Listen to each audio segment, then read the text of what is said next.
मुंशी प्रेमचंद द्वारा रचित उपन्यास गबन। आइए सुनते हैं इस उपन्यास का भाग 4। उस दिन से जालपा के पति स्नेह में सेवा भाव का उदय हुआ। वह स्नान करने जाता तो उसे अपनी धोती चुनी हुई मिलती, आले पर तेल और साबुन भी रखा हुआ पाता। जब दफ्तर जाने लगता तो जालपा उसके कपड़े लाकर सामने रख देती। पहले पान मांगने पर मिलते थे, अब ज़बरदस्ती खिलाए जाते थे। जालपा उसका रुख देखा करती, उसे कुछ कहने की ज़रूरत न थी। यहाँ तक कि जब वह भोजन करने बैठता तो वह पंखा झला करती। पहले वह बड़ी अनिच्छा से भोजन बनाने जाती थी और उस पर भी बेगार सी टालती थी। अब बड़े प्रेम से रसोई में जाती। चीज़ें अब भी वही बनती थी, पर उनका स्वाद बढ़ गया था। रमा को इस मधुर स्नेह के सामने वह 2 गहने बहुत ही तुच्छ जचते थे। उधर जिस दिन रमा ने गंगू की दुकान से गहने खरीदे, उसी दिन दूसरे सर्राफों को भी उसके आभूषण प्रेम की सूचना मिल गई। रमा जब उधर से निकलता तो दोनों तरफ से दुकानदार उठ उठ कर उसे सलाम करते, आइए बाबूजी, पान तो खाते जाइए, 2-1 चीज़ें हमारी दुकान से तो देखिए। रमा का आत्मसंयम उसकी इस साख को और भी बढ़ाता था। यहाँ तक कि एक दिन एक दलाल रमा के घर पर आ पहुँचा और उसके नहीं करने पर भी अपनी संदूकची खोल ही दी। रमा ने उससे पीछा छुड़ाने के लिए कहा, भाई इस वक्त मुझे कुछ नहीं लेना है, क्यों अपना और मेरा समय नष्ट करोगे। दलाल ने बड़ी विनती भाव से कहा, बाबूजी देख तो लीजिए, पसंद आए तो लीजिएगा, नहीं तो न लीजिएगा। देख लेने में तो कोई हर्ज नहीं है, आखिर रईसों के पास न जाएं तो किसके पास जाएं। औरों ने आपसे गहरी रकमें मारी, हमारे भाग्य में भी बदा होगा तो आपसे 4 पैसा पा जाएंगे। बहूजी और माईजी को दिखा लीजिए, मेरा मन तो कहता है कि आज आप ही के हाथों बोहनी होगी। रमानाथ, औरतों के पसंद की न हो, चीज़ें अच्छी होगी ही, पसंद आते क्या देर लगती है, लेकिन भाई इस वक्त हाथ खाली हैं। दलाल हंसकर बोला, बाबूजी बस ऐसी बात कह देते हैं कि वाह, आपका हुक्म हो जाए तो 1500 आपके ऊपर निछावर कर दें। हम लोग आदमी का मिजाज देखते हैं बाबूजी, भगवान ने चाहा तो आज मैं सौदा करके ही उठूँगा। दलाल ने संदूकची से 2 चीज़ें निकाली। एक तो नए फैशन का जड़ाऊ कंगन था और दूसरा कानों का रिंग। दोनों ही चीज़ें अपूर्व थी, ऐसी चमक थी मानो दीपक जल रहा हो। 10 बजे थे। दयानाथ दफ्तर जा चुके थे, वह भी भोजन करने जा रहा था। समय बिल्कुल न था, लेकिन इन दोनों चीज़ों को देखकर उसे किसी बात की सुध ही न रही। दोनों केस लिए हुए घर में आया। उसके हाथ में केस देखते ही दोनों स्त्रियां टूट पड़ी और उन चीज़ों को निकाल कर देखने लगी। उनकी चमक दमक ने उन्हें ऐसा मोहित कर लिया कि गुण दोष की विवेचना करने की उनमें शक्ति ही न रही। जागेश्वरी, आजकल की चीज़ों के सामने तो पुरानी चीज़ें कुछ जचती ही नहीं। जालपा, मुझे तो उन पुरानी चीज़ों को देखकर क्या आने लगती है, न जाने उन दिनों औरतें कैसे पहनती थी। रमा ने मुस्कुराकर कहा, तो दोनों चीज़ें पसंद है ना। जालपा, पसंद क्यों नहीं है अम्मा जी, तुम ले लो। जागेश्वरी ने अपनी मनोव्यथा छिपाने के लिए सिर झुका लिया। जिसका सारा जीवन गृहस्थी की चिंताओं में कट गया, वह आज क्या स्वप्न में भी इन गहनों के पहनने की आशा कर सकती थी। आह, उस दुखिया के जीवन की कोई साध ही न पूरी हुई। पति की आय ही कभी इतनी न हुई कि बाल बच्चों के पालन पोषण के उपरांत कुछ बचता। जब से घर की स्वामिनी हुई तभी से मानो उसकी तपश्चर्या का आरंभ हुआ और सारी लालसाएं एक एक करके धूल में मिल गई। उसने उन आभूषणों की ओर से आंखें हटा ली। उनमें इतना आकर्षण था कि उनकी ओर ताकते हुए वह डरती थी, कहीं उसकी विरक्ति का पर्दा न खुल जाए। बोली, मैं लेकर क्या करूंगी बेटी, मेरे पहनने ओढ़ने के दिन तो निकल गए। कौन लाया है बेटा, क्या दाम है इनके। रमानाथ, एक सर्राफ दिखाने लाया है, अभी दाम आम नहीं पूछे, मगर ऊंचे दाम होंगे। लेना तो था ही नहीं, दाम पूछकर क्या करता। जालपा, लेना ही नहीं था तो यहाँ लाए क्यों। जालपा ने यह शब्द इतने आवेश में आकर कहे कि रमा खिसिया गया। उनमें इतनी उत्तेजना, इतना तिरस्कार भरा हुआ था कि इन गहनों को लौटा ले जाने की उसकी हिम्मत न पड़ी। बोला, तो ले लूँ। जालपा, अम्मा लेने ही नहीं कहती तो लेकर क्या करोगे, क्या मुफ्त में दे रहा है। रमानाथ, समझ लो मुफ्त ही मिलते हैं। जालपा, सुनती हो अम्मा जी इनकी बातें। आप जाकर लौटा आइए। जब हाथ में रुपए होंगे तो बहुत गहने मिलेंगे। जागेश्वरी ने मोहासक्त स्वर में कहा, रुपए अभी तो नहीं मांगता। जालपा उधार भी देगा तो सूद तो लगा ही लेगा। रमानाथ, तो लौटा दूं? एक बात चटपट तय कर डालो, लेना हो ले लो, न लेना हो तो लौटा दो। मोह और दुविधा में न पड़ो। जालपा को यह स्पष्ट बातचीत इस समय बहुत कठोर लगी। रमा के मुंह से उसे ऐसी आशा न थी। इनकार करना उसका काम था। रमा को लेने के लिए आग्रह करना चाहिए था। जागेश्वरी की ओर लालायित नज़रों से देखकर बोली, लौटा दो। रात दिन के तकाजे कौन सहेगा। वह केसों को बंद करने ही वाली थी कि जागेश्वरी ने कंगन उठाकर पहन लिया, मानो एक क्षण भर पहनने में ही उसकी साध पूरी हो जाएगी। फिर मन में इस ओछेपन पर लज्जित होकर वह उसे उतारना ही चाहती थी कि रमा ने कहा, अब तुमने पहन लिया है अम्मा तो पहने रहो, मैं तुम्हें भेंट करता हूँ। जागेश्वरी की आंखें सजल हो गई। जो लालसा आज तक न पूरी हो सकी वह आज रमा की मातृभक्ति ने पूरी ही कर दी। लेकिन क्या वह अपने प्रिय पुत्र पर ऋण का इतना भारी बोझ रख देगी? अभी वह बेचारा बालक है, उसकी सामर्थ्य ही क्या है। न जाने रुपए जल्द हाथ आए या देर में। दाम भी तो नहीं मालूम। अगर ऊंचे दामों का हुआ तो बेचारा देगा कहाँ से? उसे कितने तकाजे सहने पड़ेंगे और कितना लज्जित होना पड़ेगा। कातर स्वर में बोली, नहीं बेटा, मैंने यूं ही पहन लिया था, ले जाओ, लौटा दो। माता का उदास मुख देखकर रमा का हृदय मातृ स्नेह से हिल उठा। क्या ऋण के भय से वह अपनी त्यागमूर्ति माता की इतनी सेवा भी न कर सकेगा? माता के प्रति उसका कुछ कर्तव्य भी तो है। बोला, रुपए बहुत मिल जाएंगे अम्मा, तुम इसकी चिंता मत करो। जागेश्वरी ने बहू की ओर देखा, मानो कह रही थी कि रमा मुझ पर कितना अत्याचार कर रहा है। जालपा उदासीन भाव से बैठी थी। कदाचित उसे भय हो रहा था कि माताजी यह कंगन ले न ले। मेरा कंगन पहन लेना बहू को अच्छा नहीं लगा। इसमें जागेश्वरी को संदेह नहीं रहा। उसने तुरंत कंगन उतार डाला और जालपा की ओर बढ़ाकर बोली, मैं अपनी ओर से तुम्हें भेंट करती हूँ। मुझे जो कुछ पहनना ओढ़ना था ओढ़ पहन चुकी, अब जरा तुम पहनो देखूं। जालपा को इसमें जरा भी संदेह न था कि माताजी के पास रुपए की कमी नहीं। वह समझी शायद आज वह पसीज गई हैं और कंगन के रुपए दे देंगी। एक क्षण पहले उसने समझा था कि रुपए रमा को देने पड़ेंगे, इसलिए इच्छा रहने पर भी वह उसे लौटा देना चाहती थी। जब माताजी उसका दाम चुका रही थी तो वह क्यों इनकार करती? मगर ऊपरी मन से बोली, रुपए न हो तो रहने दीजिए अम्मा जी, अभी कौन जल्दी है। रमा ने कुछ चिढ़कर कहा, तो तुम यह कंगन ले रही हो? जालपा, अम्मा जी नहीं मानती तो मैं क्या करूं? रमानाथ, और ये रिंग, इन्हें भी क्यों नहीं रख लेती? जालपा, जाकर दाम तो पूछाओ। रमा ने अधीर होकर कहा, तुम इन चीज़ों को ले जाओ, तुम्हें दाम से क्या मतलब? रमा ने बाहर आकर दलाल से दाम पूछा तो सन्नाटे में आ गया। कंगन 700 के थे और रिंग 150 के। उसका अनुमान था कि कंगन अधिक से अधिक 300 के होंगे और रिंग 40-50 रुपए के। पछताए कि पहले ही दाम क्यों न पूछ लिए, नहीं तो इन चीज़ों को घर में ले जाने की नौबत ही क्यों आती। उधारते हुए शर्माती थी, मगर कुछ भी हो उधारना तो पड़ेगा ही। इतना बड़ा बोझ वह सिर पर नहीं ले जा सकता। दलाल से बोला, बड़े दाम है भाई, मैंने तो 300-400 के भीतर ही आंका था। दलाल का नाम चरणदास था। बोला, दाम में एक कौड़ी फर्क पड़ जाए सरकार तो मुँह न दिखाऊं। धनीराम की कोठी का तो माल है, आप चल कर पूछ लें। दमड़ी रुपए की दलाली अलबत्ता मेरी है, आपकी मर्जी हो दीजिए या न दीजिए। रमानाथ, तो भाई इन दामों की चीज़ें तो इस वक्त हमें नहीं लेनी है।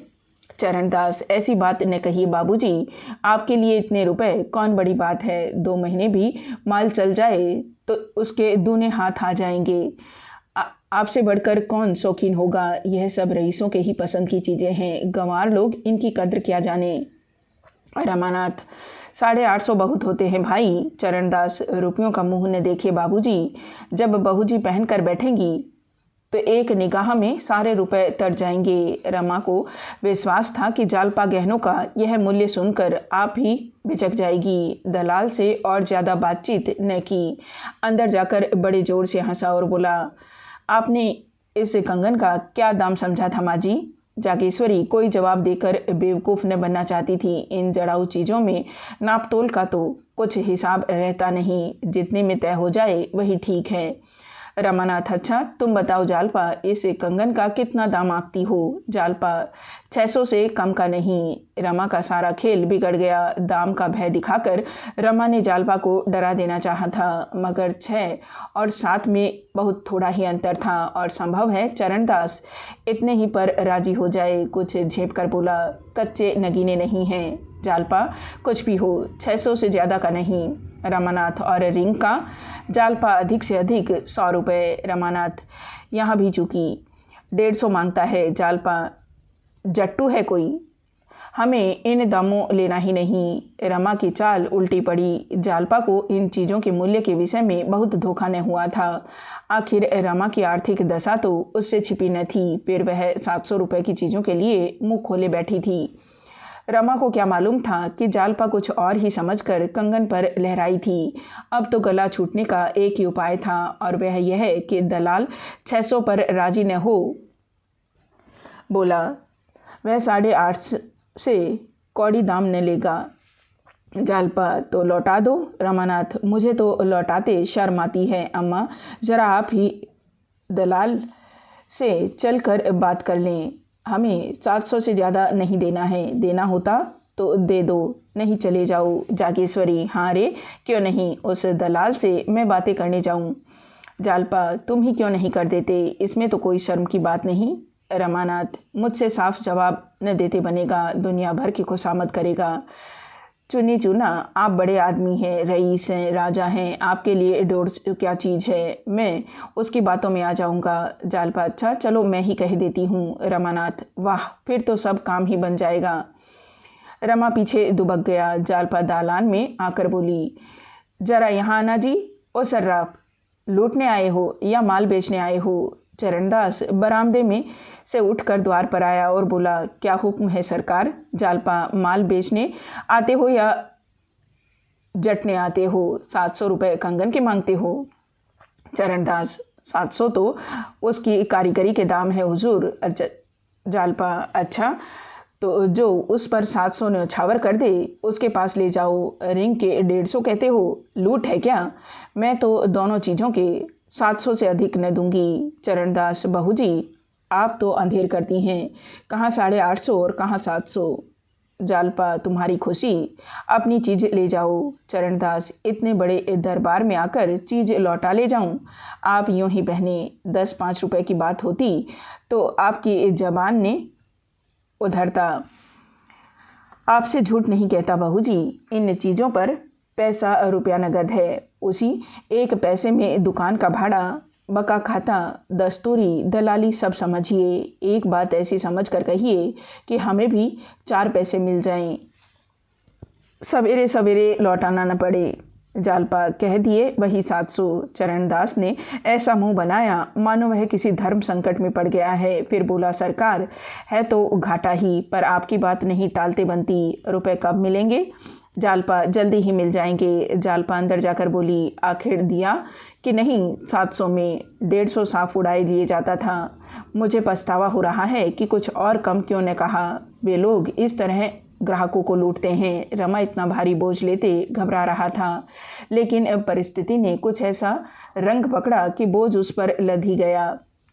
जालपा तो खुशी की उमंग में दोनों चीज़ें लिए ऊपर चली गई, पर रमा सिर झुकाए चिंता में डूबा खड़ा था। जालपा ने उसकी दशा जानकर भी इन चीज़ों को क्यों ठुकरा नहीं दिया, क्यों जोर देकर नहीं कहा मैं न लूँगी, क्यों द्विधा में पड़ी रही। 550 भी चुकाना मुश्किल था, इतने और कहाँ से आएंगे? असल में गलती मेरी ही है, मुझे दलाल को दरवाजे से ही दुत्कार देना चाहिए था, लेकिन उसने मन को समझाया यह अपने ही पापों का तो प्रायश्चित है। फिर आदमी इसलिए तो कमाता है, रोटियों के लाले थोड़े ही थे।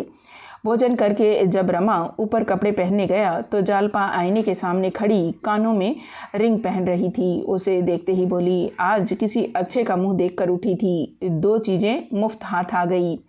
रमा ने विस्मय से पूछा, मुफ्त क्यों? रुपए न देने पड़ेंगे? जालपा, रुपए तो अम्मा जी देंगी। रमानाथ, क्या कुछ कहती थी? जालपा, उन्होंने मुझे भेंट दिए हैं तो रुपए कौन देगा?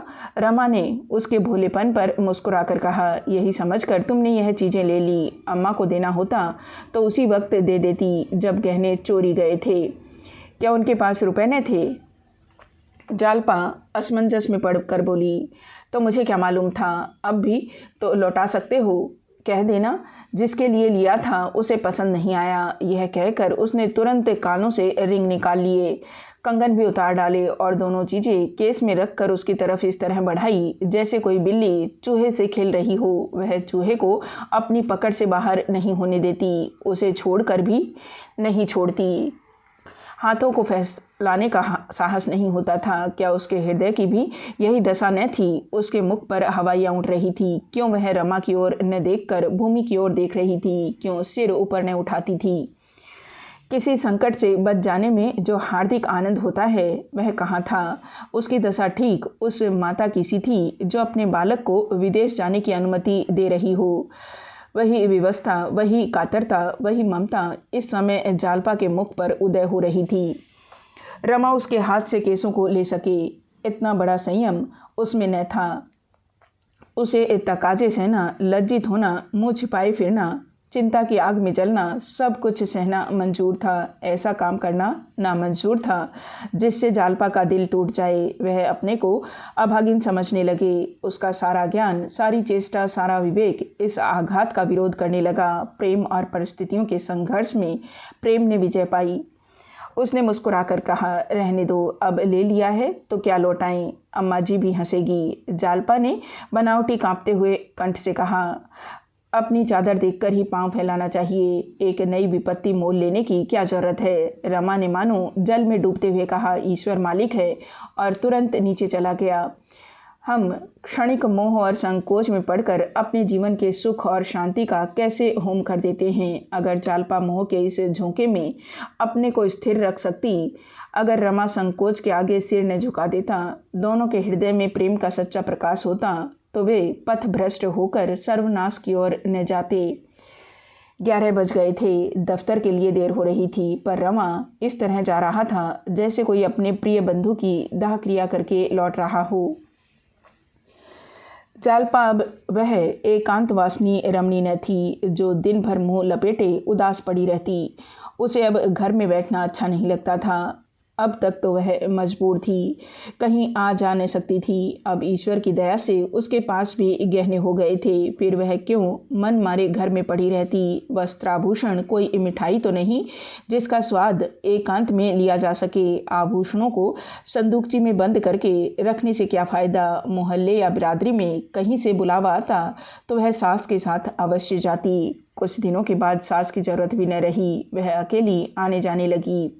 फिर कार्य प्रयोजन की कैदी भी न रही। उसके रूप लावण्य, वस्त्र आभूषण और शील विनय ने मोहल्ले की स्त्रियों में उसे जल्दी ही सम्मान के पद पर पहुंचा दिया। उसके बिना मंडली सुनी रहती थी। उसका कंठ स्वर इतना कोमल था, भाषण इतना मधुर, छवि इतनी अनुपम कि वह मंडली की रानी मालूम होती थी। उसके आने से मोहल्ले के नारी जीवन में जान सी पड़ गई। नित्य ही कहीं न कहीं जमाव हो जाता। घंटे 2 घंटे गा बजाकर या गपशप करके रमणियाँ दिल बहला लिया करती थी। कभी किसी के घर, कभी किसी के घर। गागुन में 15 दिन बराबर गाना होता रहा। जालपा ने जैसा रूप पाया था वैसा ही उदार हृदय भी पाया था। पान पत्तों का खर्च प्राय उसी के मत्थे पड़ता। कभी कभी गायनें बुलाई जाती, उनकी सेवा सत्कार का भार उसी पर था। कभी कभी वह स्त्रियों के साथ गंगा स्नान करने जाती। तांगे का किराया और गंगा तट पर जलपान का खर्च भी उसके मत्थे जाता। इस तरह उसके 2-3 रुपए रोज उड़ जाते थे। रमा आदर्श पति था। जालपा अगर मांगती तो प्राण तक उसके चरणों पर रख देता। रुपए की हैसियत ही क्या थी?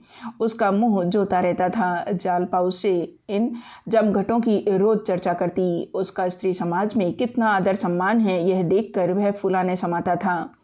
एक दिन इस मंडली को सिनेमा देखने की धुन सवार हुई। वहाँ की बाहर देखकर सबकी सब मुग्ध हो गई। फिर तो आए दिन सिनेमा की सैर होने लगी। रमा को अब तक सिनेमा का शौक न था।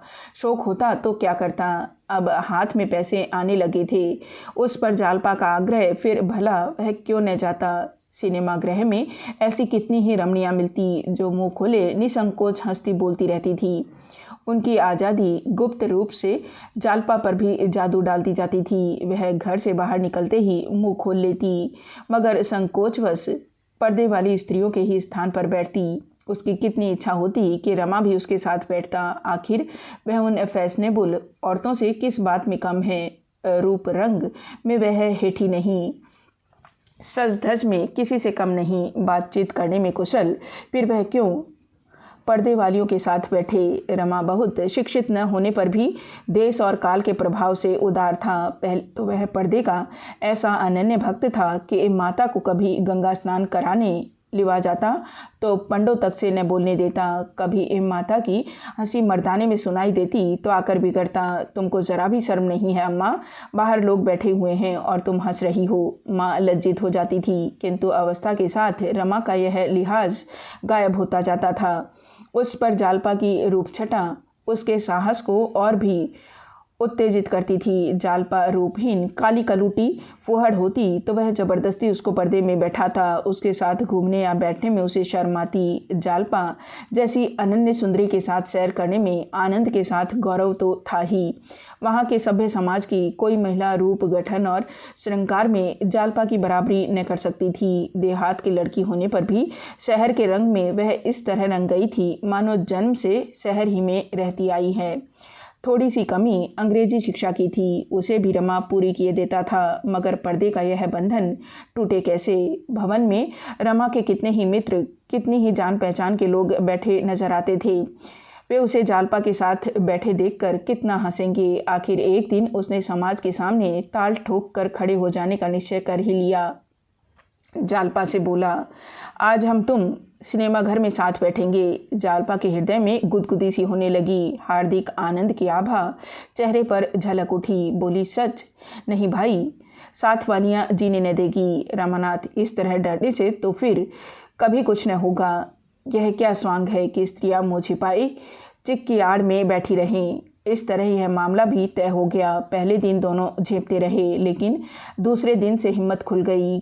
कई दिनों के बाद वह समय भी आया कि रमा और जालपा संध्या समय पार्क में साथ साथ टहलते दिखाई दिए।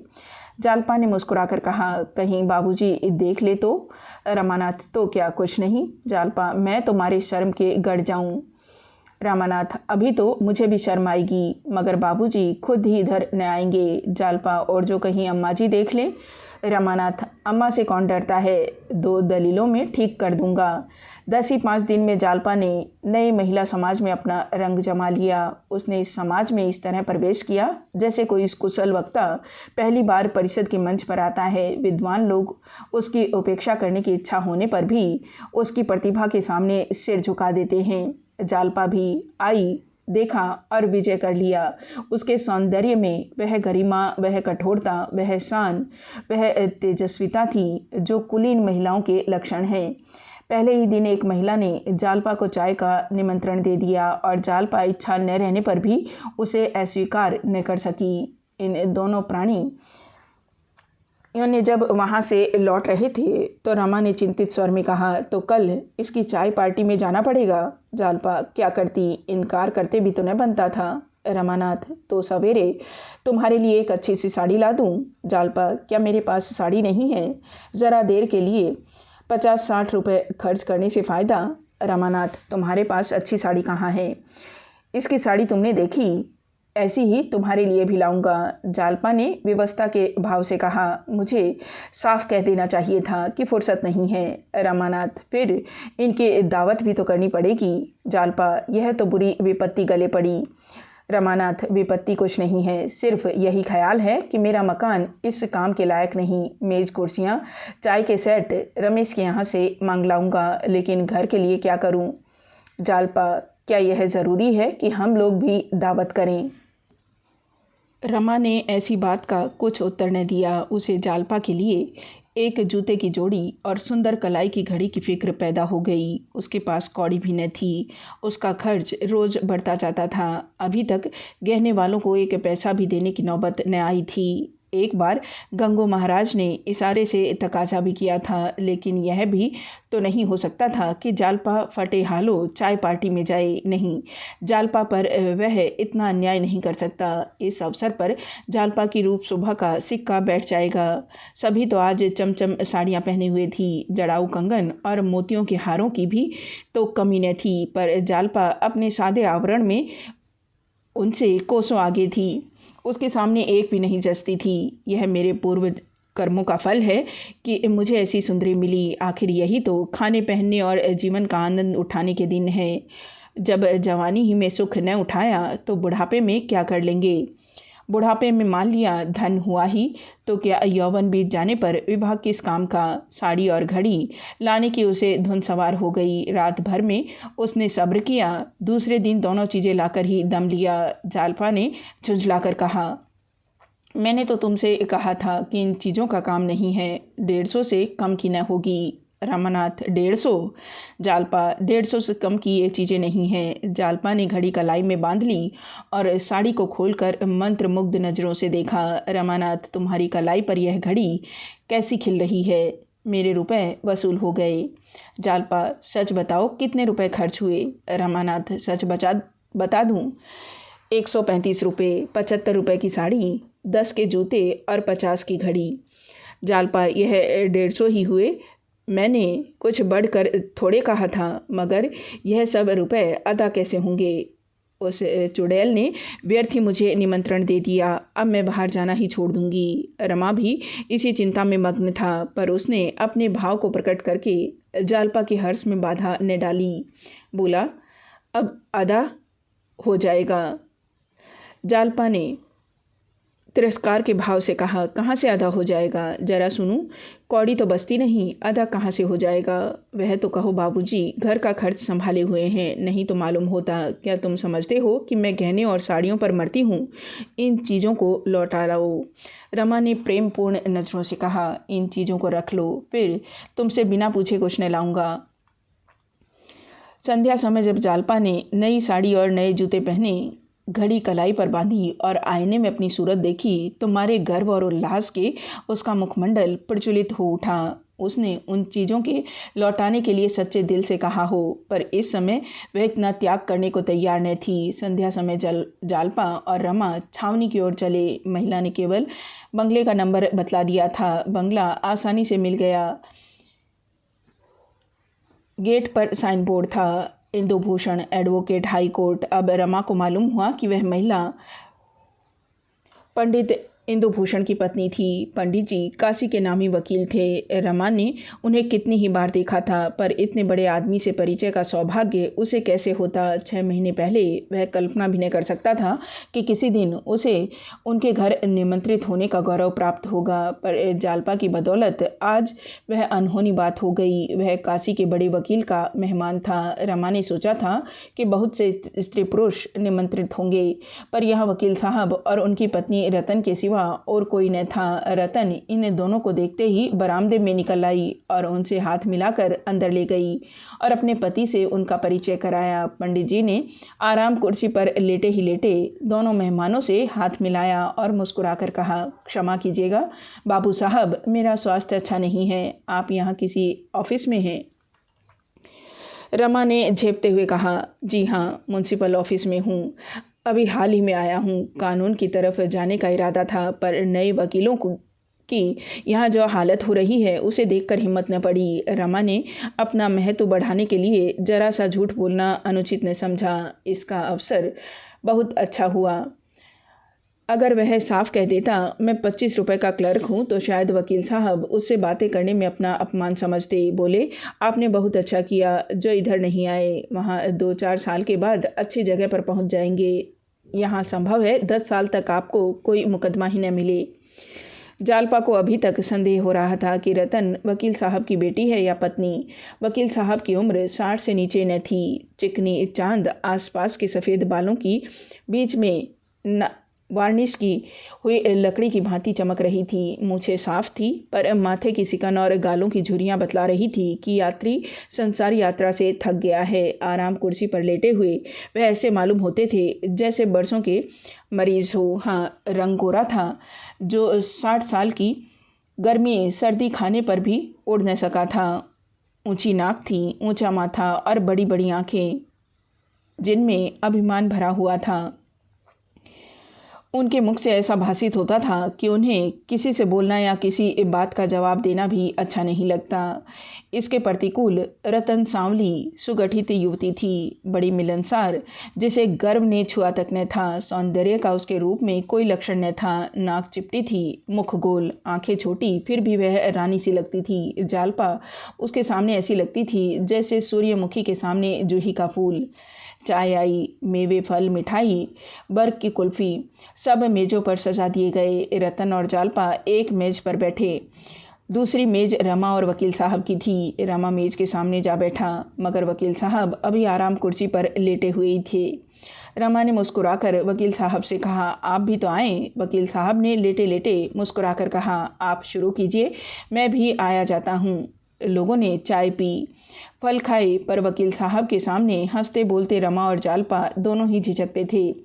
जिंदा दिल बूढ़ों के साथ तो सोहबत का आनंद उठाया जा सकता है, लेकिन ऐसे रूखे निर्जीव मनुष्य जवान भी हों तो दूसरों को मुर्दा बना देते हैं। वकील साहब ने बहुत आग्रह करने पर 2 घूंट चाय पी, दूर से बैठे तमाशा देखते रहे। इसलिए जब रतन ने जालपा से कहा, चलो हम लोग ज़रा बगीचे की सैर करें, इन दोनों महाशयों को समाज और नीति की विवेचना करने दें, तो मानो जालपा के गले का फंदा छूट गया। रमा ने पिंजड़े में बंद पक्षी की भांति उन दोनों को कमरे से निकलते देखा और एक लंबी सांस ली।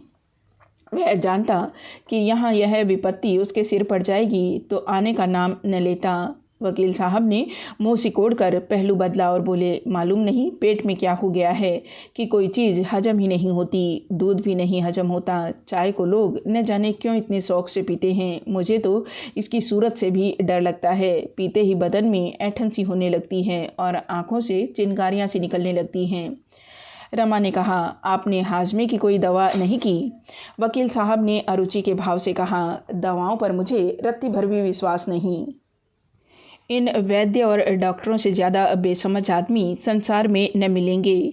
किसी में निदान की शक्ति नहीं। 2 वैद्यों 2 डॉक्टरों के निदान अभी न मिलेंगे, लेकिन लक्षण वही हैं। पर एक वैद्य रक्त दोष बतलाता है, दूसरा पित्त दोष।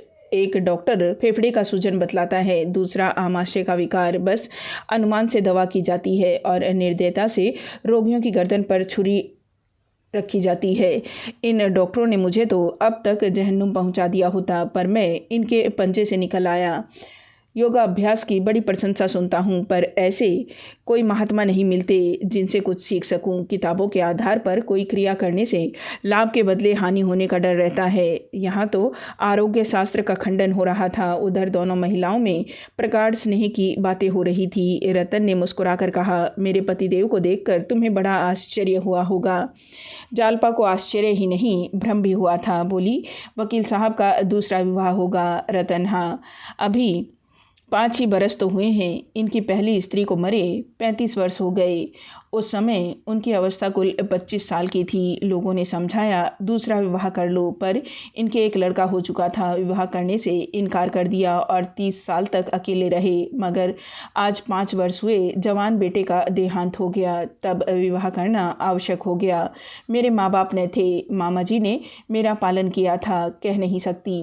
इनसे कुछ ले लिया या इनकी सज्जनता पर मुग्ध हो गए। मैं तो समझती हूँ ईश्वर की यही इच्छा थी, लेकिन मैं जब से आई हूँ मोटी होती चली जाती हूँ। डॉक्टरों का कहना है कि तुम्हें संतान नहीं हो सकती। बहन, मुझे तो संतान की लालसा नहीं है, लेकिन मेरे पति मेरी दशा देखकर बहुत दुखी रहते हैं। मैं ही इनके सब रोगों की जड़ हूँ। आज ईश्वर मुझे एक संतान दे दे तो इनके सारे रोग भाग जाएंगे। कितना चाहती हूँ कि दुबली हो जाऊँ। गर्म पानी से टब स्नान करती हूँ, रोज़ पैदल घूमने जाती हूँ, घी दूध कम खाती हूँ, भोजन आधा कर दिया है। जितना परिश्रम करते बनता है करती हूँ, फिर भी दिन दिन मोटी ही होती जाती हूँ। कुछ समझ में नहीं आता, क्या करूं? जालपा, वकील साहब तुमसे चिढ़ते होंगे?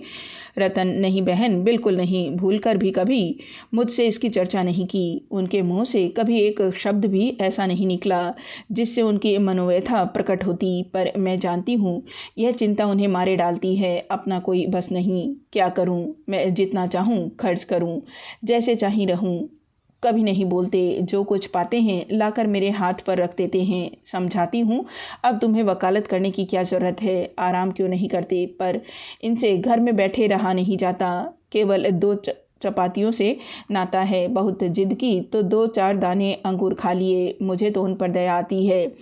अपने से जहाँ तक हो सकता है उनकी सेवा करती हूँ। आखिर वह मेरे ही लिए तो अपनी जान खपा रहे हैं। जालपा, ऐसे पुरुष को देवता समझना चाहिए। यहाँ तो एक स्त्री मरी नहीं, दूसरा ब्याह रचा लिया। 30 साल अकेले रहना सबका काम नहीं है। रतन, हाँ बहन, है तो देवता ही। अब भी कभी उस स्त्री की चर्चा आ जाती है तो रोने लगते हैं। तुम्हें उनकी तस्वीर दिखलाऊं? देखने में जितने कठोर मालूम होते हैं, भीतर से उनका हृदय उतना ही नरम है। कितने ही अनाथों, विधवाओं और गरीबों के महीने बंधा रखे हैं। तुम्हारा वह कंगन तो बड़ा सुंदर है।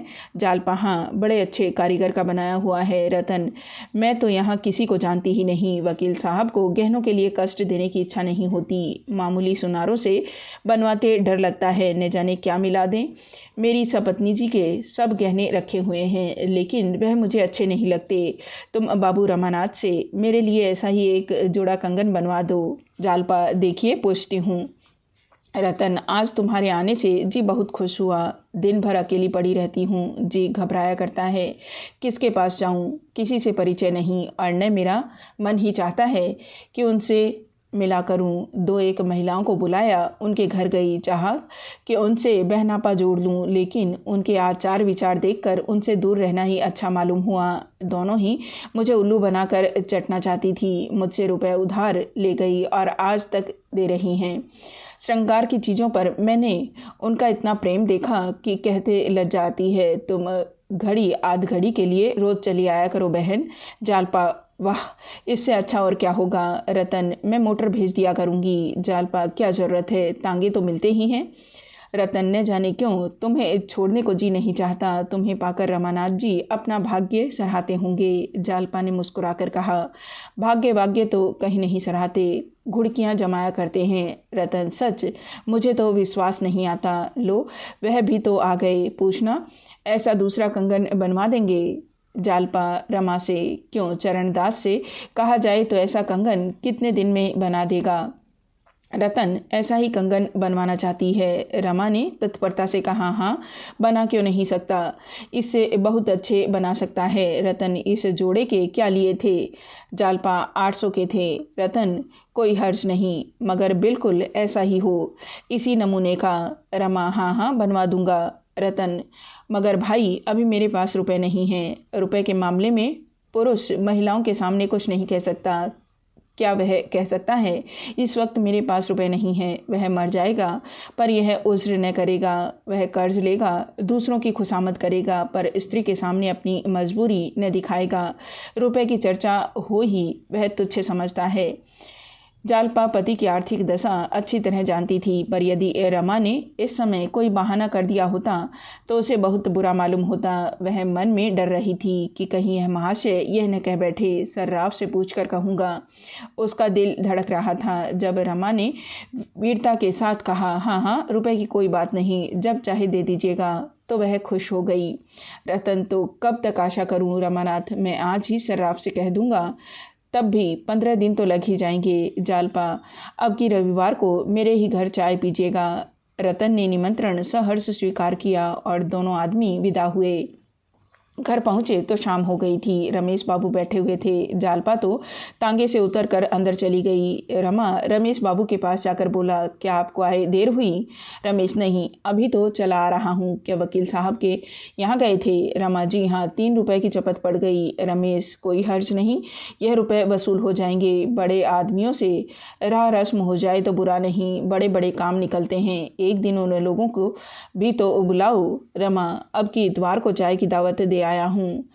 रमेश, कहो तो मैं भी आ जाऊँ? जानते हो ना, वकील साहब के एक भाई इंजीनियर हैं। मेरे एक साले बहुत दिनों से बेकार बैठे हैं, अगर वकील साहब उसकी सिफारिश कर दें तो गरीब को जगह मिल जाए। तुम ज़रा मेरा इंट्रोडक्शन करा देना, बाकी और सब मैं कर लूँगा। पार्टी का इंतज़ाम ईश्वर ने चाहा तो ऐसा होगा कि मेम साहब खुश हो जाएंगी। चाय के सेट, शीशे के रंगीन गुलदान और फानूस मैं ला दूँगा। कुर्सियाँ, मेज़ें, फर्श सब मेरे ऊपर छोड़ दो। न कुली की ज़रूरत न मज़दूर की, उन्हीं मूसल चंद को रंगी दूंगा। रमानाथ, तब तो बड़ा मज़ा रहेगा। मैं तो बड़ी चिंता में पड़ा हुआ था। रमेश, चिंता की कोई बात नहीं, उसी लौंडे को जोत दूंगा। कहूँगा जगह चाहते हो तो कारगुजारी दिखाओ, फिर देखना कैसी दौड़ धूप करता है। रमानाथ, अभी 2-3 महीने हुए आप अपने साले को कहीं नौकर रखा चुके हैं ना? रमेश, अजी अभी 6 और बाकी हैं, पूरे 7 जीव हैं। ज़रा बैठ जाओ, ज़रूरी चीज़ों की सूची बना ली जाए। आज ही से दौड़ धूप होगी, तब सब चीज़ें जुटा सकूँगा। और कितने मेहमान होंगे? रमानाथ, मेम साहब होगी और शायद वकील साहब भी आएँ। रमेश, ये बहुत अच्छा किया, बहुत से आदमी हो जाते तो भगदड़ हो जाती। हमें तो मेम साहब से काम है, ठलुओं की खुशामद करने से क्या फ़ायदा। दोनों आदमियों ने सूची तैयार की। रमेश बाबू ने दूसरे ही दिन से सामान जमा करना शुरू किया। उनकी पहुंच अच्छे अच्छे घरों में थी। सजावट की अच्छी अच्छी चीज़ें बटोर लाई। सारा घर जगमग उठा। दयानाथ भी इन तैयारियों में शरीक थे। चीज़ों को करीने से सजाना उनका काम था। कौन गमला कहाँ रखा जाए, कौन तस्वीर कहाँ लटकाई जाए, कौन सा गलीचा कहाँ बिछाया जाए, इन प्रश्नों पर तीनों मनुष्यों में घंटों वाद विवाद होता था। दफ्तर जाने से पहले और दफ्तर से आने के बाद तीनों इन्हीं कामों में जुट जाते थे। एक दिन इस बात पर बहस छिड़ गई कि कमरे में आईना कहाँ रखा जाए। दयानाथ कहते थे इस कमरे में आईने की ज़रूरत नहीं, आईना पीछे वाले कमरे में रखना चाहिए। रमेश इसका विरोध कर रहे थे। रमा द्विधा में चुपचाप खड़ा था, न इनकी सी कह सकता था न उनकी सी। दयानाथ, मैंने सैकड़ों अंग्रेज़ों के ड्राइंग रूम देखे हैं, कहीं आईना नहीं देखा। आईना श्रृंगार के कमरे में रहना चाहिए, यहाँ आईना रखना बेतुकी सी बात है। रमेश, मुझे सैकड़ों अंग्रेज़ों के कमरों को देखने का अवसर तो नहीं मिला है, लेकिन 2-4 ज़रूर देखे हैं और उनमें आईना लगा हुआ देखा। फिर क्या यह ज़रूरी बात है कि इन ज़रा सी बातों में भी हम अंग्रेज़ों की नकल करें? हम अंग्रेज़ नहीं, हिंदुस्तानी हैं। हिंदुस्तानी रईसों के कमरे में बड़े बड़े आदमकद आईने रखे जाते हैं। यह तो आपने हमारे बिगड़े हुए बाबुओं की सी बात कही, जो पहनावे में, कमरे की सजावट में, बोली में, चाय और शराब में, चीनी की प्यालियों में, गरज दिखावे की सभी बातों में तो अंग्रेज़ों का मुंह चिढ़ाते हैं। लेकिन जिन बातों में अंग्रेज़ों को अंग्रेज़ बना दिया है और जिनकी बदौलत वे दुनिया पर राज करते हैं, उनकी हवा तक नहीं छू जाती। क्या आपको भी बुढ़ापे में अंग्रेज़ बनने का शौक़ चढ़ रहा है? दयानाथ अंग्रेज़ों की नकल को बहुत बुरा समझते थे। यह चाय पार्टी भी उन्हें बुरी मालूम हो रही थी। अगर कुछ संतोष था तो यही कि 2-4 बड़े आदमियों से परिचय हो जाएगा। उन्होंने अपनी ज़िंदगी में कभी कोट नहीं पहना था। चाय पीते थे मगर चीनी के सेट की कैद न थी। कटोरी, गिलास, लोटा, तसला, किसी से भी उन्हें आपत्ति न थी। लेकिन इस वक्त उन्हें अपना पक्ष निभाने की पड़ी थी। बोले, हिंदुस्तानी रईसों के कमरे में मेज़ें कुर्सियाँ नहीं होती, फर्श होता है। आपने कुर्सी मेज लगाकर इसे अंग्रेजी ढंग पर तो बना दिया, पर अब आईने के लिए हिंदुस्तानियों की मिसाल दे रहे हैं। या तो हिंदुस्तानी रखिए या अंग्रेजी। यह क्या कि आधा तीतर आधा बटेर। कोट पतलून पर चौगोसिया टोपी तो नहीं अच्छी लगती। रमेश बाबू ने समझा था कि दयानाथ की ज़बान बंद हो जाएगी, लेकिन यह जवाब सुना तो चकराए। मैदान हाथ से जाता हुआ दिखाई दिया। बोले, तो आपने किसी अंग्रेज़ के कमरे में आईना नहीं देखा? भला ऐसे 10-5 अंग्रेज़ों के नाम तो बताइए। एक आपका वही किरंटा हेड क्लर्क है, उसके सिवा और किसी अंग्रेज़ के कमरे में तो शायद आपने कदम भी न रखा हो। उसी किरंटे को आपने अंग्रेजी रुचि का आदर्श समझ लिया है। खूब मानता हूँ दयानाथ, यह तो आपकी ज़बान है। उसे एक किरंटा, चमरेशियन, पिलपिली जो चाहे कहें, लेकिन रंग को छोड़कर वह किसी बात में अंग्रेजी से कम नहीं। और उसके पहले तो यूरोपियन था। रमेश इसका कोई जवाब सोच ही रहे थे कि एक मोटर कार द्वार पर आकर रुकी और रतनबाई उतरकर बरामदे में आई। तीनों आदमी चटपट बाहर निकल आए। रमा को इस वक्त रतन का आना बुरा मालूम हुआ। डर रहा था कि कहीं कमरे में भी न चली आए, नहीं तो सारी कलाई खुल जाए। आगे बढ़कर हाथ मिलाता हुआ बोला, आइए, यह मेरे पिता हैं और यह मेरे दोस्त रमेश बाबू हैं। लेकिन उन दोनों सज्जनों ने न हाथ बढ़ाया और न जगह से हिले, सकपकाए से खड़े रहे। रतन ने भी उनसे हाथ मिलाने की जरूरत न समझी। दूर ही से उनको नमस्कार करके रमा से बोली, नहीं, बैठूंगी नहीं, इस वक्त फुर्सत नहीं है, आपसे कुछ कहना था। यह कहते हुए वह रमा के साथ मोटर तक आई और आहिस्ता से बोली, आपने सर्राफ से कह तो दिया होगा। रमा ने निसंकोच होकर कहा, जी हाँ, बना रहा है। रतन, उस दिन मैंने कहा था अभी रुपए न दे सकूंगी, पर मैंने समझा शायद आपको कष्ट हो, इसलिए रुपए मंगवा लिए। 800 चाहिए ना? जालपा ने कंगन के दाम 800 बताए थे। रमा चाहता तो इतने रुपए ले सकता था, पर रतन की सरलता और विश्वास ने उसके हाथ पकड़ लिए। ऐसी उदार निष्कपट रमणी के साथ वह विश्वासघात न कर सका। वह व्यापारियों से 2-4 आने लेते जरा भी न झिझकता था। वह जानता था कि वे सब भी ग्राहकों को उल्टे छुरे से मोड़ते हैं। ऐसों के साथ ऐसा व्यवहार करते हुए उसकी आत्मा को लेस मात्र भी संकोच न होता था। लेकिन इस देवी के साथ यह कपट व्यवहार करने के लिए किसी पुराने पापी की जरूरत थी। कुछ संकोचाता हुआ बोला, क्या जालपा ने कंगन के दाम 800 बतलाए थे? उसे शायद याद न रही होगी। उसके कंगन 600 के हैं। आप चाहें तो 800 का बनवा दूं। रतन, नहीं, मुझे तो वही पसंद है, आप 600 का ही बनवाइए। उसने मोटर पर से अपनी थैली उठाकर 100 रुपए के 6 नोट निकाले। रमा ने कहा, ऐसी जल्दी क्या थी? चीज़ तैयार हो जाती तब हिसाब हो जाता। रतन, मेरे पास रुपए खर्च हो जाते, इसलिए मैंने सोचा आपके सिर पर लाद आऊं। मेरी आदत है कि जो काम करती हूं जल्द से जल्द कर डालती हूं, विलंब से मुझे उलझन होती है। यह कहकर वह मोटर पर बैठ गई। मोटर हवा हो गई। रमा संदूक में रुपए रखने के लिए अंदर चला गया तो दोनों वृद्धजनों में बातें होने लगी। रमेश, देखा दयानाथ? जी हाँ, आंखें खुली हुई थी। अब मेरे घर में भी वही हवा आ रही है, ईश्वर ही बचावे। रमेश, बात तो ऐसी ही है, पर आजकल ऐसी ही औरतों का काम है। ज़रूरत पड़े तो कुछ मदद तो कर सकती हैं, बीमार पड़ जाओ तो डॉक्टर को तो बुला ला सकती हैं। यहाँ तो चाहे हम मर जाए तब भी एक क्या मजाल कि स्त्री घर से बाहर पाँव निकाले।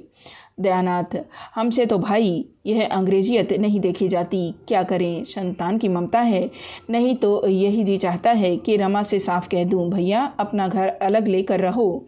आंख फटी पीर गई। मुझे तो उन मर्दों पर क्रोध आता है जो स्त्रियों को यूँ सिर चढ़ाते हैं। देख लेना, एक दिन यह औरत वकील साहब को दगा देगी। रमेश, महाशय, इस बात में मैं तुमसे सहमत नहीं हूँ। यह क्यों मान लेते हो कि जो औरत बाहर आती जाती है वह ज़रूर ही बिगड़ी हुई है? मगर रमा को मानती बहुत है। रुपए न जाने किस लिए दिए। दयानाथ, मुझे तो इसमें कुछ गोलमाल मालूम होता है। रमा, कहीं उससे कोई चाल न चल रहा हो। इसी समय रमा भीतर से निकला आ रहा था। अंतिम वाक्य उसके कान में पड़ गया। भोई चढ़ाकर बोला, जी हाँ, ज़रूर चाल चल रहा हूँ। उसे धोखा देकर रुपए ऐंठ रहा हूँ, यही तो मेरा पेशा है। दयानाथ ने झेपते हुए कहा, तो इतना बिगड़ते क्यों हो? मैंने तो कोई ऐसी बात नहीं कही। रामानाथ, पक्का जालिया बना दिया। और क्या कहते? आपके दिल में ऐसा सुभाग क्यों आया? आपने मुझसे ऐसी कौन सी बात देखी है जिससे आपको यह ख्याल पैदा हुआ? मैं ज़रा साफ़ सुथरे कपड़े पहनता हूँ, ज़रा नई प्रथा के अनुसार चलता हूँ, इसके सिवा आपने मुझ में कौन सी बुराई देखी? मैं जो कुछ खर्च करता हूँ ईमान से कमा कर खर्च करता हूँ। जिस दिन धोखे और फरेब की नौबत आएगी जहर खाकर प्राण दे दूँगा। हाँ, यह बात और है कि किसी को खर्च करने की तमीज़ होती है और किसी को नहीं होती। वह अपनी सद्बुद्धि है। अगर इसे आप धोखेबाजी समझें तो आपको अख्तियार है। जब आपकी तरफ से मेरे विषय में ऐसे संशय होने लगे तो मेरे लिए यही अच्छा है कि मुंह में कालिक लगा कर कहीं निकल जाऊं। रमेश बाबू यहाँ मौजूद हैं, आप इनसे मेरे विषय में जो कुछ चाहें पूछ सकते हैं।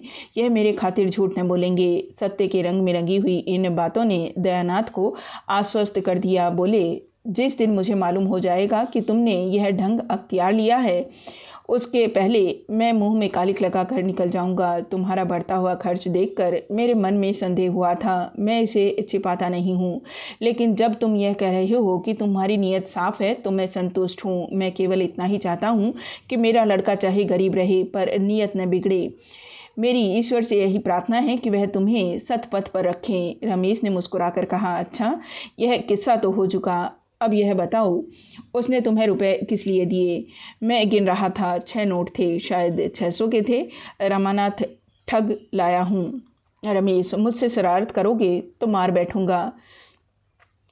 अगर जट ही लाए हो तो भी मैं तुम्हारी पीठ ठोकूंगा। जीते रहो, खूब जटो, लेकिन आबरू पर आँच न आने पाए, किसी को कानो कान खबर न हो। ईश्वर से तो मैं डरता नहीं, वह जो कुछ पूछेगा उसका जवाब मैं दे दूंगा, मगर आदमी से डरता हूँ। सच बताओ, किस लिए रुपए दिए?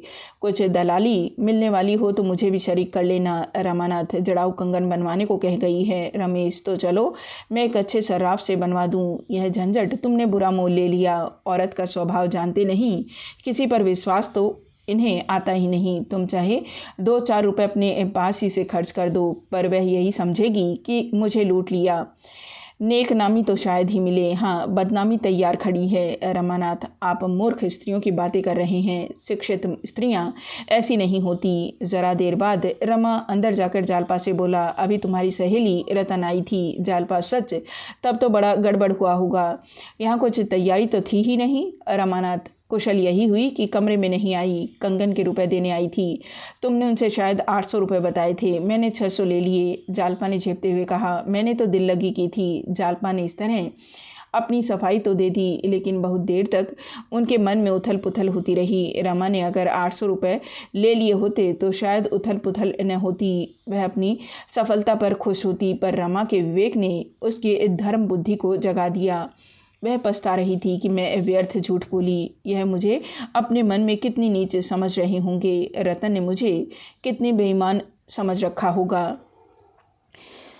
चाय पार्टी में कोई विशेष बात नहीं हुई। रतन के साथ उसकी एक नाते की बहन और थी। वकील साहब न आए थे। दयानाथ ने उतनी देर के लिए घर से टल जाना ही उचित समझा। हाँ, रमेश बाबू बरामदे में बराबर खड़े रहे। रमा ने कई बार चाहा कि उन्हें भी पार्टी में शरीक कर लें, पर रमेश में इतना साहस नहीं था। जालपा ने दोनों मेहमानों को अपनी सास से मिलवाया। ये युवतियाँ उन्हें कुछ ओछी जान पड़ी। उनका सारे घर में दौड़ना, धम धम करके कोठे पर जाना, छत पर इधर उधर उचकना, खिलखिलाकर हंसना उन्हें हुड़दंगपन मालूम होता था। उनकी नीति में बहू बेटियों को भारी और लज्जाशील होना चाहिए। आश्चर्य यह था कि आज जालपा भी उन्हीं में मिल गई थी। रतन ने आज कंगन की चर्चा तक न की। अभी तक रमा को पार्टी की तैयारियों से इतनी फुर्सत नहीं मिली थी कि गंगू की दुकान तक जाता। उसने समझा था गंगू को 600 रुपये दे दूंगा तो पिछले हिसाब में जमा हो जाएंगे, केवल 250 रुपये और रह जाएंगे।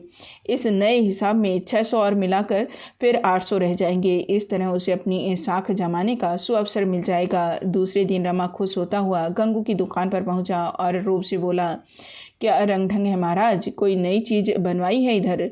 रमा के टाल मटोल से गंगू इतना विरक्त हो गया था कि आज कुछ रुपए मिलने की आशा भी उसे प्रसन्न न कर सकी। शिकायत के ढंग से बोला, बाबू साहब, चीज़ें कितनी बनी और कितनी बिकी? आपने तो दुकान पर आना ही छोड़ दिया। इस तरह की दुकानदारी हम लोग नहीं करते। 8 महीने हुए आपके यहाँ से एक पैसा भी नहीं मिला। रमानाथ, भाई, खाली हाथ दुकान पर आते शर्म आती है। हम उन लोगों में नहीं हैं जिनसे तकाजा करना पड़े। आज यह 600 रुपये जमा कर लो और एक अच्छा सा कंगन तैयार कर दो। गंगू ने रुपए लेकर संदूक में रखे और बोला, बन जाएंगे। बाकी रुपए कब तक मिलेंगे? रमानाथ, बहुत जल्द। गंगू, हाँ बाबू साहब, अब पिछला साफ कर दीजिए। गंगू ने बहुत जल्द कंगन बनवाने का वचन दिया, लेकिन एक बार सौदा करके उसे मालूम हो गया था कि यहाँ से जल्द रुपए वसूल होने वाले नहीं। नतीजा यह हुआ कि रमा रोज तकाजा करता और गंगू रोज हीले करके टालता। कभी कारीगर बीमार पड़ जाता, कभी अपनी स्त्री की दवा कराने ससुराल चला जाता, कभी उसके लड़के बीमार हो जाते। 1 महीना गुजर गया और कंगन न बने। रतन के तकाजों के डर से रमा ने पार्क जाना छोड़ दिया, मगर उसने घर तो देख ही रखा था। इस 1 महीने में कई बार तकाजा करने आई। आखिर जब सावन का महीना आ गया तो उसने एक दिन रमा से कहा, वह सुअर नहीं बनवा देता तो तुम किसी और कारीगर को क्यों नहीं देते। रमानाथ, उस पाजी ने ऐसा धोखा दिया कि कुछ न पूछो। बस रोज़ आजकल किया करता है। मैंने बड़ी भूल की जो उसे पेशगी रुपए दे दिए। अब उससे रुपए निकलवाना मुश्किल है। रतन, आप मुझे उसकी दुकान दिखा दीजिए, मैं उसके बाप से वसूल कर लूँगी। तावान ललग, ऐसे बेईमान आदमी को पुलिस में देना चाहिए। जालपा ने कहा, हाँ और क्या, सभी सुनार देर करते हैं मगर ऐसा नहीं, रुपए डकार जाएं और चीज़ के लिए महीनों दौड़ाएं। रमा ने सिर खुजलाते हुए कहा, आप 10 दिन और सब्र करें, मैं आज ही उससे रुपए लेकर किसी दूसरे सर्राफ को दे दूंगा। रतन, आप मुझे उस बदमाश की दुकान क्यों नहीं दिखा देते, मैं हंटर से बात करूं। रमानाथ, कहता तो हूँ 10 दिन के अंदर आपको कंगन मिल जाएंगे। रतन, आप खुद ही ढील डाले हुए हैं। आप उसकी लल्लो चप्पो की बातों में आ जाते होंगे। एक बार कड़े पड़ जाते तो मजाल थी कि यूँ हीले हवाले करता। आखिर रतन बड़ी मुश्किल से विदा हुई। उसी दिन शाम को गंगू से साफ जवाब दे दिया कि बिना आधे रुपए लिए कंगन न बन सकेंगे। पिछला हिसाब भी बेपाक हो जाना चाहिए। रमा को मानो गोली लग गई। बोला, महाराज, यह तो भलमनसी नहीं है, एक महिला की चीज़ है। उन्होंने पेशगी रुपए दिए थे, सोचो मैं उन्हें क्या मुँह दिखाऊंगा। मुझसे अपने रुपयों के लिए पुर नोट लिखा लो, स्टाम्प लिखा लो, और क्या करोगे। गंगू, पुर नोट को शहद लगाकर चाटूंगा क्या। 8-8 महीने का उधार नहीं होता, महीना 2 महीना बहुत हैं। आप तो बड़े आदमी हैं, आपके लिए 500-600 रुपये कौन बड़ी बात है। कंगन तैयार हैं। रमा ने दांत पीस कर कहा, अगर यही बात थी तो तुमने 1 महीना पहले क्यों नहीं कह दी। अब तक मैंने रुपए की कोई फिक्र ही न की होती। गंगू, मैं क्या जानता था, आप इतना भी नहीं समझ रहे हैं। रमा निराश होकर घर लौट आया। अगर इस समय भी उसने जालपा से सारा वृत्तांत साफ साफ कह दिया होता तो उसे चाहे कितना ही दुख होता, पर वह कंगन उतार कर दे देती। लेकिन रमा में इतना साहस नहीं था। वह अपनी आर्थिक कठिनाइयों की दशा कहकर उसके कोमल हृदय पर आघात न कर सकता था। इसमें संदेह नहीं कि रमा को 100 रुपये के करीब ऊपर से मिल जाते थे और वह किफ़ायत करना जानता तो इन 8 महीनों में दोनों सर्राफों के कम से कम आधे रुपए अवश्य दे देता। लेकिन ऊपर की आमदनी थी तो ऊपर का खर्च भी था। जो कुछ मिलता था सैर सपाटे में खर्च हो जाता और सर्राफों का देना किसी एक मुश्त रकम की आशा में रुका हुआ था। कौड़ियों से रुपए बनाना वणिकों का ही काम है। बाबू लोग तो रुपए को कौड़ियों में ही बनाते हैं। कुछ रात जागने पर रमा ने एक बार फिर सर्राफे का चक्कर लगाया। बहुत चाहा किसी सर्राफ को झांसा दूं, पर कहीं दाल न गली। बाजार में बेतार की खबरें चला करती हैं। रमा को रातों रात अघाड़ते बीत गई। यदि आज उसे 1000 का रुक्का लिखकर कोई 500 रुपये भी दे देता तो वह निहाल हो जाता, पर अपनी जान पहचान वालों में उसे ऐसा कोई नजर न आता था। अपने मिलने वालों में उसने सभी से अपनी हवा बांध रखी थी। खिलाने पिलाने में खुले हाथों रुपए खर्च करता था। अब किस मुंह से अपनी विपत्ति कहे। वह पछता रहा था कि नाहक गंगू को रुपए दिए। गंगू नालिश करने तो जाता न था। इस समय यदि रमा को कोई भयंकर रोग हो जाता तो वह उसका स्वागत करता। कम से कम 10-5 दिन की मोहलत तो मिल जाती, मगर बुलाने से तो मौत भी नहीं आती। वह तो उसी समय आती है जब हम उसके लिए बिल्कुल तैयार नहीं होते। ईश्वर कहीं से कोई तार ही भिजवा दे। कोई ऐसा मित्र भी नजर नहीं आता जो उसके नाम फर्जी तार भेज देता। वह इन्हीं चिंताओं में करवटें बदल रहा था कि जालपा की आंख खुल गई। रमा ने तुरंत चादर से मुंह छिपा लिया, मानो बेखबर सो रहा है। जालपा ने धीरे से चादर हटाकर उसका मुंह देखा और उसे सोता पाकर ध्यान से उसका मुंह देखने लगी। जागरण और निद्रा का अंतर उससे छिपाने रहा था। उसे धीरे से हिलाकर बोली, क्या अभी तक जाग रहे हो। रमानाथ, क्या जाने क्यों नींद नहीं आ रही है। पड़े पड़े सोचता था कुछ दिनों के लिए कहीं बाहर चला जाऊं, कुछ रुपए कमा लाऊं। जालपा, मुझे भी लेते चलोगे ना। रमानाथ, तुम्हें परदेश में कहाँ लिए लिए फिरूंगा। जालपा, तो मैं यहाँ अकेली रह चुकी, 1 मिनट तो रहूँगी नहीं। मगर जाओगे कहाँ। रमानाथ, अभी कुछ निश्चय नहीं कर सका हूँ। जालपा, तो क्या सचमुच तुम मुझे छोड़कर चले जाओगे? मुझसे तो एक दिन भी न रहा जाएगा। मैं समझ गई, तुम मुझसे मोहब्बत नहीं करते, केवल मुंह देखे की प्रीति करते हो। रमानाथ, तुम्हारे प्रेम पास ही ने मुझे यहाँ बांध रखा है, नहीं तो अब तक कभी का चला गया होता। जालपा, बातें बना रहे हो। अगर तुम्हें मुझसे सच्चा प्रेम होता तो तुम कोई पर्दा न रखते। तुम्हारे मन में ज़रूर कोई ऐसी बात है जो तुम मुझसे छिपा रहे हो। कई दिनों से देख रही हूँ, तुम चिंता में डूबे रहते हो। मुझसे क्यों नहीं कहते? जहाँ विश्वास नहीं है वहाँ प्रेम कैसे रह सकता है? रमानाथ, यह तुम्हारा भ्रम है जालपा। मैंने तो तुमसे कभी पर्दा नहीं रखा। जालपा, तो तुम मुझे सचमुच दिल से चाहते हो? रमानाथ, यह क्या मुँह से कहूँगा अभी? जालपा, अच्छा, अब मैं एक प्रश्न करती हूँ, संभले रहना। तुम मुझसे प्रेम क्यों करते हो? तुम्हें मेरी कसम है, सच बताना। रमानाथ, यह तो तुमने बेढप प्रश्न किया। अगर मैं तुमसे यही प्रश्न पूछूं तो तुम मुझे क्या जवाब दोगी? जालपा, मैं तो जानती हूँ। रमानाथ, बताओ। जालपा, तुम बतला दो, मैं भी बतला दूँ। रमानाथ, मैं तो जानता ही नहीं, केवल इतना ही जानता हूँ कि तुम मेरे रोम रोम में रम रही हो। जालपा, सोच कर बतलाओ। आदर्श पत्नी नहीं हूँ, इसे मैं खूब जानती हूँ। पति सेवा अब तक मैंने नाम को भी नहीं की। ईश्वर की दया से तुम्हारे लिए अब तक कष्ट सहने की ज़रूरत ही नहीं पड़ी। घर गृहस्थी का कोई काम मुझे नहीं आता। जो कुछ सीखा यहीं सीखा।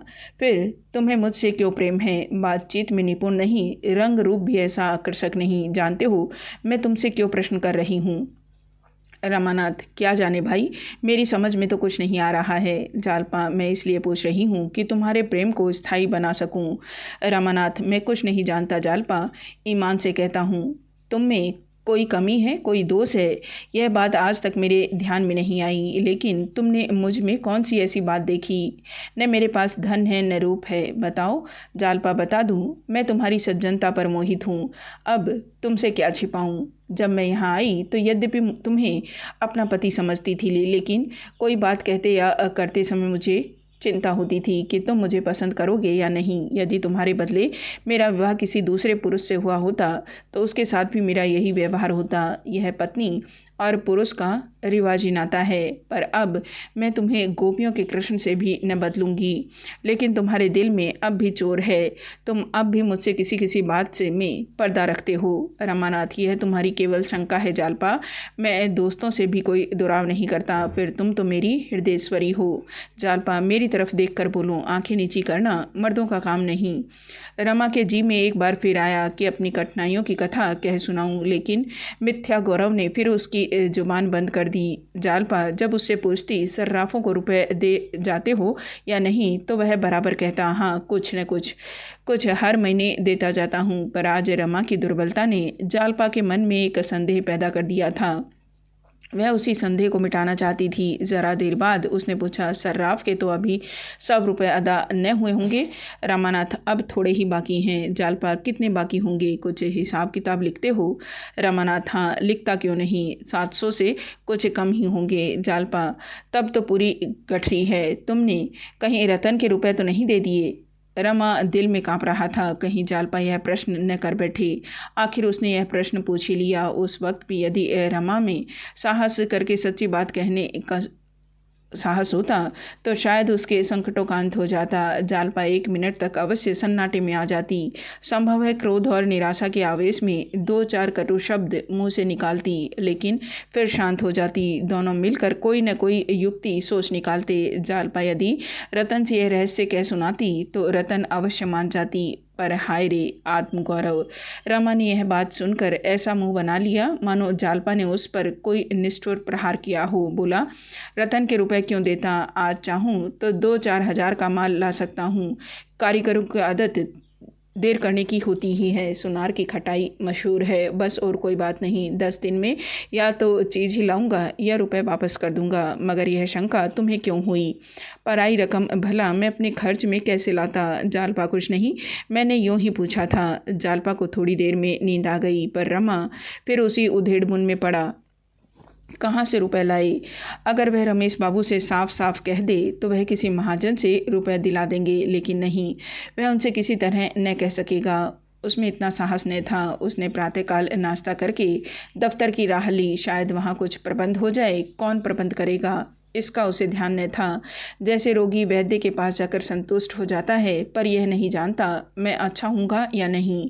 यही दशा इस समय रमा की थी। दफ्तर में चपरासी के सिवा और कोई न था। रमा रजिस्टर खोलकर अंकों की जांच करने लगा। कई दिनों से मिजान नहीं किया जा गया था पर बड़े बाबू के हस्ताक्षर मौजूद थे।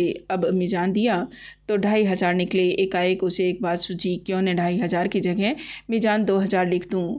रसीद बही की जांच कौन करता है? अगर चोरी पकड़ी गई तो कह दूंगा मिजान लगाने में गलती हो गई। मगर इस विचार को उसने मन में से टिकने न दिया। इस भय से कहीं चित्त चंचल न हो जाए उसने पेंसिल के अंकों पर रोशनाई उधर दी और रजिस्टर को दराज में बंद करके इधर उधर घूमने लगा। इक्के दुक्की गाड़ियाँ आने लगी। गाड़ी वालों ने देखा बाबू साहब आज यहीं हैं तो सोचा जल्दी से चुंगी देकर छुट्टी कर दी जाए। रमा ने इसे कृपा के लिए दस्तूरी की दूनी रकम वसूल की और गाड़ी वालों को शौक से दे भी दिया, क्योंकि यही मंडी का समय था और 12-1 बजे तक चुंगी घर से फुर्सत पाने की दशा में 24 घंटे का हर्ज होता था। मंडी 10-11 बजे के बाद बंद हो जाती थी। दूसरे दिन का इंतजार करना पड़ता था। अगर भाव रुपए में आधा पाव भी फिर गया तो सैकड़ों के मत्थे गई। 10-5 रुपए का बल खा जाने में उन्हें क्या आपत्ति हो सकती थी। रमा को आज इस नई बात मालूम हो गई थी। सोचा आखिर सुबह को मैं घर ही पर बैठा रहता हूँ, अगर यहाँ आकर बैठ जाऊँ तो रोज़ 10-5 रुपये हाथ आ जाएं, फिर तो 6 महीने में यह सारा झगड़ा साफ हो जाए। मान लो रोज़ यह चांदी न होगी 15 न सही 10 मिलेंगे, 5 मिलेंगे। अगर सुबह को रोज़ 5 मिल भी जाएं और इतने ही दिन में और मिल जाएं तो 5-6 महीने में मैं ऋण से मुक्त हो जाऊँ। उसने दराज खोलकर फिर रजिस्टर निकाला। यह हिसाब लगा लेने के बाद अब रजिस्टर में हेर उधर कर देना उसे इतना भयंकर न जान पड़ा। नया रंग रूट जो पहले संदूक की आवाज़ में बंद था उसे आगे चलकर गोलियों की वर्षा में भी नहीं घबराना पड़ा। रमा दफ्तर बंद करके भोजन करने घर जाने ही वाला था कि एक बिसाती का ठेला पहुंचा। रमा ने कहा लौट कर चुंगी लूँगा। बिसाती ने मिकैत करनी शुरू की। उसे कोई बड़ा ज़रूरी काम था। आखिर 10 रुपये पर मामला ठीक हुआ। रमा ने चुंगी ली, रुपए जेब में रखे और घर चला। 25 रुपये केवल 2-2.5 घंटों में आ गए। अगर 1 महीने भी यह औसत रहे तो पल्ला पार है। उसे इतनी खुशी हुई कि वह भोजन करने घर न गया। बाजार में भी कुछ नहीं मंगवाया। रुपए भुनाते हुए उसे 1 रुपये कम हो जाने का ख्याल हुआ। वह शाम तक बैठा काम करता रहा। 4 रुपये और वसूल हुए। चिराग जले वह घर चला तो उसके मन पर से चिंता और निराशा का बहुत कुछ बोझ उतर चुका था। अगर 10 दिन यही तेजी रही तो रतन से मुँह चुराने की नौबत न आएगी।